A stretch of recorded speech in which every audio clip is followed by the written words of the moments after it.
Яума яраунал малаика. Олар періштелерді көрген күні деп басталады аят. Қараңыз.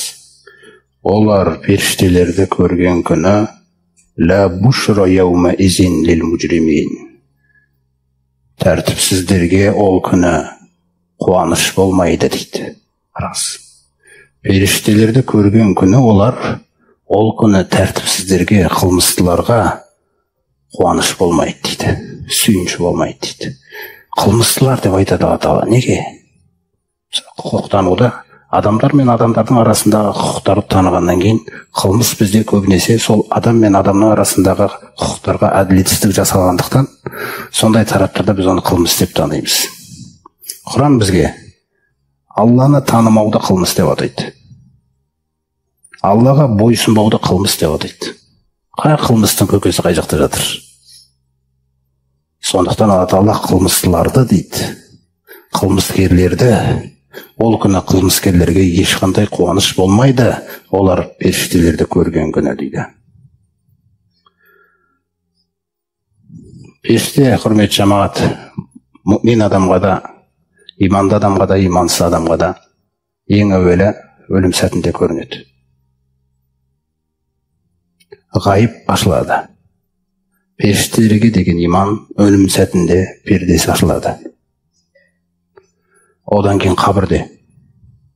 Одан кейін қабірден тұрғаннан кейін махшар әлемінде. Одан кейін ақырет бойы. Ақырет жұрты мәңгілік. Жәннаттықтар мәңгі бақи періштелерді көреді. Тозақтықтар мәңгі бақи тозаққа жауапты періштелерді көреді. Көрем деген нәрседен мәңгі бақи көрсетеді Алла Тағала. Ең бірінші көрінетін уақыты өлім сәті. Пайғамбарымыз саллаллаху алейхи ва саллям бірде бір ансардың жаңағы жерлеп болғаннан кейін айтады: Я ихуани, ей бауырларым дейді. Лимисли хазал яуми фаағидду. Дәл осындай күнге әркімнің сендерден әркімнің басына келетін дәл осындай күнге фаағидду, дайындалыңдар дейді. Қараңыздар. Өлімге дайындалыңдар. Истағизу биллахи мин азабил қабри. Қабір азабынан Аллаға сыйыныңдар дейді. Истағизу биллахи мин азабил қабри деп екі рет қайталайды.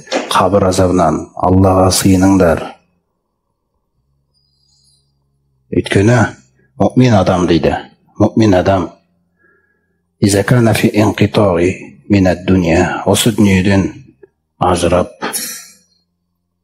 ва фи ихбалин минал ахира, сөйтіп ақыретке қоныс аударғалы жатқан кезінде, тәннен жанды рухта суыратын кезде,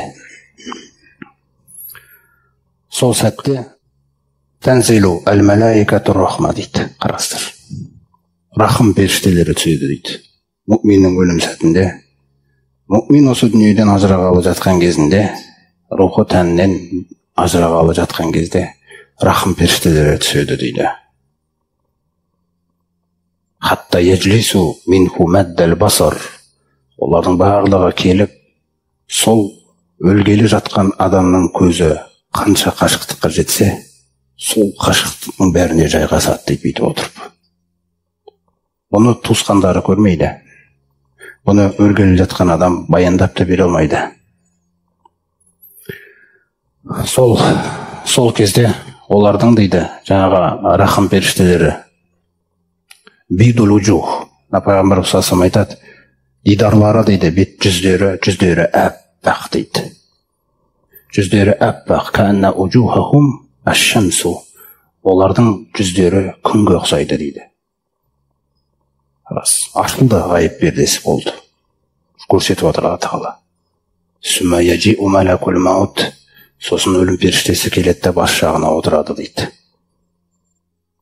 Аналар өздерімен бірге кебін алып келген екен. Мағахум кафанун харирутун байдо. Өздерімен бірге әппақ, жалт-жұлт еткен жібек кебін бар дейді. Қарасыр. Ханутун мен ханутил жанна. Сондай-ақ жәннаттан хош иістер алып келген дейді. Көрдіңіз ғой? Хош иістер алып келген дейді. Сонда өлім періштесі бас жағына отырады екен да.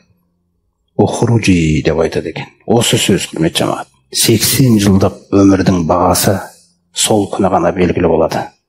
70 жылдық. Оған дейінгі адамдардың айтып атқан, мақтап атқан әртүрлі, ол еш нәрсе емес мүмин үшін. Еш нәрсе емес ол. Өйткені тек сол күні ол жаңағы өлім періштесі отырып, Алла Тағаланың әмірімен келген өлім періштесі отырып, ухружи айятухан нафсу тойиба дейді екен. Ей жақсы жан, шыға ғой. Осы сөз мүминнің арманы, мақсаты. Оған дейін адамдар грамота бере ме сізге, медаль бере ме, мақтай ма, ақшаң көп бола ма? Бос нәрсе бәрі. Ол әлі бағаң емес. Шынайы баға тек қана сол күні болады. Жаңағы өлім періштесі Алла тарапынан келген. Шыға ғой, ей жақсы жан деп айтады дейді. Шыға ғой, хамидатан, абыройға бөленген түрде шыға ғой.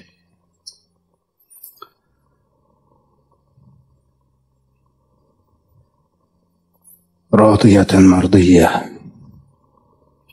Раббыңның нығметіне разы болған түрде, Раббың сенен разы болған түрде шыға ғой.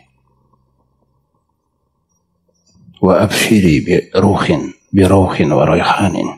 Сүйінші саған. Алланың рахымының самалы болады екен, құрметті жамағат. Рахым самала келеді екен өлім сәтінде. Адамдар сезе алмайды айналадағы. Рухын, Алланың рахымының самалы. Бұл дүниеде ешкім сезіп көрген емес. Райхан, хош иіс, ешкім сезіп көрген емес жаңағы хош иісті. Сол жерде жаңағы сүйіншілері айтылып, фәлә ясәлуна айяқулу лаху, осыны айта береді оған, айта береді, хатта тахружа, жан шыға қалады дейді. Одан кейін бұл өзінің үлкен жаңағы хадис, бір жерге дейін жаңағы қысқаша келген кезде содан көтеріп әкетіп, бір қимайды оған ана, мен де ұстайш деп періштелер. Сәби бала бар ғой, сол рух сондай болады екен да. Мен ұстайш деп естіп алып кетіп барады. Сөйтіп ең соңында Алла Тағала белгілеген екі періште көтеріп, жаңағы бірінші көктің есігін қағады дейді. Содан 7 қабат аспанға дейін көтеріледі ғой. Көрдіңіз ба? Анау салиқалы, алдында өтіп кеткен салиқалы адамдардың кітабы ашылады. Айлиюн деген. Сол кітапқа жазылады есімі. Сосын мен уәде еткем, жерге кіргізем, жерден қайта шығарам деп. Тәніне қарай апарыңдар. О жаққа барған кезде жаңа екі періште қарсы алып есеп жасайды. Үш сұрақ қойылады. Адамның басын қатыра бермейді. Қараңыздар. Раббың кім? Дінің не? Араларыңа жіберілген адам кім? Осыған шын жүректен жаңағы жауап болса болды. Одан кейін бұл адам бітті. Бұл адам енді ешкім керегі жоқ ол адамға. Ақырет тез орнаса екен деп армандап кетеді дейді пайғамбар саллаллаху алейхи вассалам. Ал енді мына жерде жаңағы кәпір қауым туралы айтылып жатқандықтан оларға келген кезде судул уджухи дейді. Қап-қара жүздері, қап-қара азап періштелер келеді дейді. Анау деген көргеннен басталады үрей. Содан оның көзі жететін жерге дейін отырады дейді, барлығы жайғасып. Сосын өлім періштесі бас жағына келеді де, ухружи айятухан нафсул хабиса, ей жексұрын жан, шық кәне. Жаңағы сөзді естіген кезде иля ғазабилля жаңа сөздер қосылады. Алланың азабына қарай шық. Сахитатан, өзіңнің өміріңе наразы болған түрде. Сондай-ақ Раббың саған наразы болған түрде. Сосын жаңағы хамим дейді. Тозақтың жалынына қарай сол жалынмен сүйіншілеуге келдім сені деп. Ана сезет кәдімгідей өлім сәтінде күллісін. Содан татафаррақу фи жасадихи, дененің күллі клеткаларына тығылады дейді. Ол өлім періштесіне қиын емес. Фаянтазиғуға, ол оны жұлып шығарады дейді. Сендердің ана суланып қалған жүннің ішінде бір тікенек бұтақ қалып қойса, соны тартқан кезде қалай жұлып шығарады? Сол секілді дейді. Фатамаззақу әл-асабу, вал ғуруқу, тамырлары, жүйкелер, нервтар үзіледі дейді. Соны алып шығады. Одан кейін ар жағы өте қиын. Міне сол Анғам сүресінде де Алла Тағала бізге білдіреді. Балау тара изи салимуна фи ғамаратил маути. Ей пайғамбар, егер көрсең ғой, сол әділетсіздер, Алланың хақысына әділетсіз болғандар, нығметін күпірлікпен төлегендер, шүкірлікпен емес. Солар өлімнің мастығында жатқан кезде, вәл мәләикату баситу айдихим, өлім сәтінде періштелер ұрғылайды дейді қолдарымен.